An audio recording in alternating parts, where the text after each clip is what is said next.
Ukraine पर रूसी हमले के बीच लात्विया की ड्रोन फैक्ट्री में अचानक आग लग गई। पूरी फैक्ट्री जल गई। जिस फैक्ट्री में विस्फोट हुआ है वहीं पर बने ड्रोन लात्विया लगातार यूक्रेन को भेज रहा था।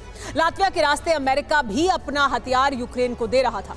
ऐसे में जब नेटो देश की अमेरिकी ड्रोन फैक्ट्री में आग लगी तो कई सवाल उठने लगे हैं। सबसे बड़ा सवाल यह है कि क्या अब रूस और अमेरिका के बीच सीधी लड़ाई होगी?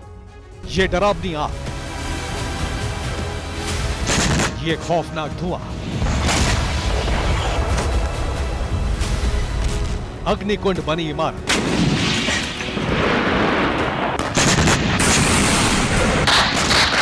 दहशत भरी ये आवाज और इस सब के बीच आग बुझाने के लिए मशक्कत करते फायर ब्रिगेड की फौज। भीषण लपटों में घिरा ये दृश्य है लात्विया की उस फैक्ट्री का जहां ड्रोन बनते हैं। जहां ये आग लगी है वो ड्रोन फैक्ट्री राजधानी रीगा के बाहरी इलाकों में। जैसे ही आग लगी वैसे ही फायर ब्रिगेड की टीम मौके पर पहुंची। 12 पुलिस वाहन, 9 दमकल वाहन और 5 एम्बुलेंस घटना स्थल पर पहुंचे। आग बुझाने की मशक्कत शुरू हुई।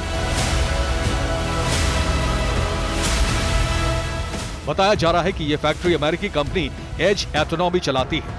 इस फैक्ट्री में अमेरिकी कंपनी खुफिया, निगरानी और टोही मिशन के लिए लंबी दूरी के ड्रोन बनाती है। इस कंपनी में बने ड्रोन की लगातार सप्लाई यूक्रेन युद्ध में यूक्रेन के लिए होती रही है। इसीलिए जब इस ड्रोन फैक्ट्री में अचानक आग लगी तो सवाल उठने लगे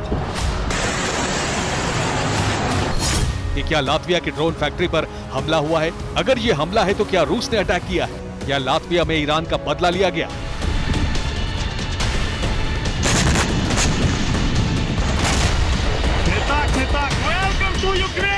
इन सवालों का जवाब जानने के लिए सबसे पहले जानिए कि यूक्रेन युद्ध के बीच में लात्विया कहां खड़ा है।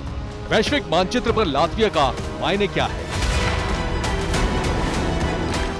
लात्विया एक बाल्टिक देश है जिसके उत्तर में एस्टोनिया है और दक्षिण में लिथुआनिया है। इसके पूरब में रूस और दक्षिण पूरब में बेलारूस है और पश्चिम में स्वीडन। लात्विया का एक हिस्सा समुद्र से भी लगता है। 19 लाख की आबादी वाले छोटे से देश लात्विया की रूस से दुश्मनी पुरानी है। दूसरे विश्व युद्ध के बाद सोवियत संघ ने लात्विया पर कब्जा किया, लेकिन 1991 में यूएसएसआर के खत्म होने के बाद लात्विया पूर्ण आजाद हुआ। 2004 के अप्रैल महीने में लात्विया नेटो का सदस्य बना और मई आते आते वो यूरोपीय संघ का भी सदस्य बन गया। इसी वजह से यूक्रेन युद्ध में नेटो सदस्य होने के नाते लात्विया पीछे खड़ा हुआ है और हथियारों की सप्लाई कर रहा है।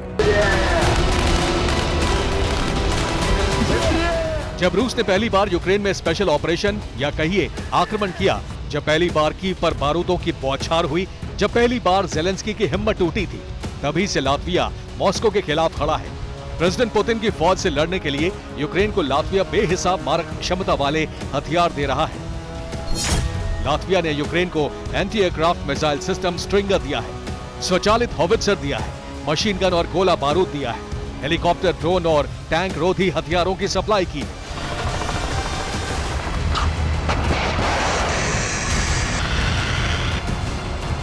इसके अलावा लगातार भोजन राशन भी भेज रहा है।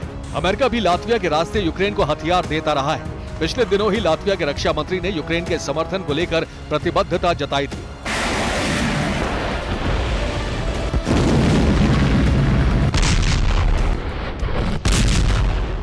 लात्विया वही देश है जिसने रूस को पहली ही किश्त में आतंकवाद प्रायोजित देश घोषित किया, यहां तक कि अपने नागरिकों को यूक्रेन के साथ रूस के खिलाफ लड़ने का आदेश भी दिया।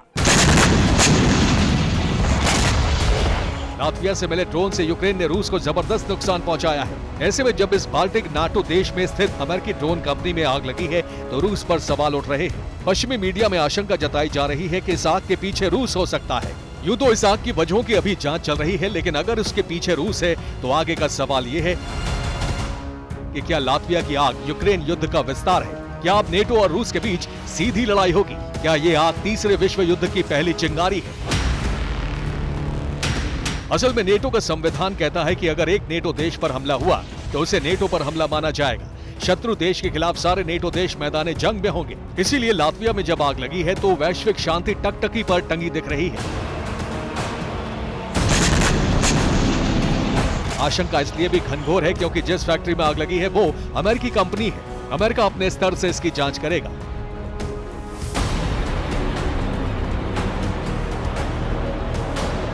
हालांकि नवंबर में पोलैंड पर भी हमला हुआ था। उस समय भी अटैक की आशंका रूस पर जताई गई थी, मगर साबित नहीं हुई। इस बार भी आग की असली वजह जांच के बाद ही पता चलेगी। मगर जिस तरह रूस को ड्रोन भेजने वाले ईरान की ड्रोन फैक्ट्री पर अटैक हुआ था और उसके बाद यूक्रेन को ड्रोन भेजने वाले लातविया की ड्रोन फैक्ट्री पर अटैक हुआ है, उससे बारूदी कनेक्शन जोड़ा जा रहा है। इस आग के जरिए डरावने सवाल उठ रहे हैं। Bureau report, TV9 Bharatvarsh.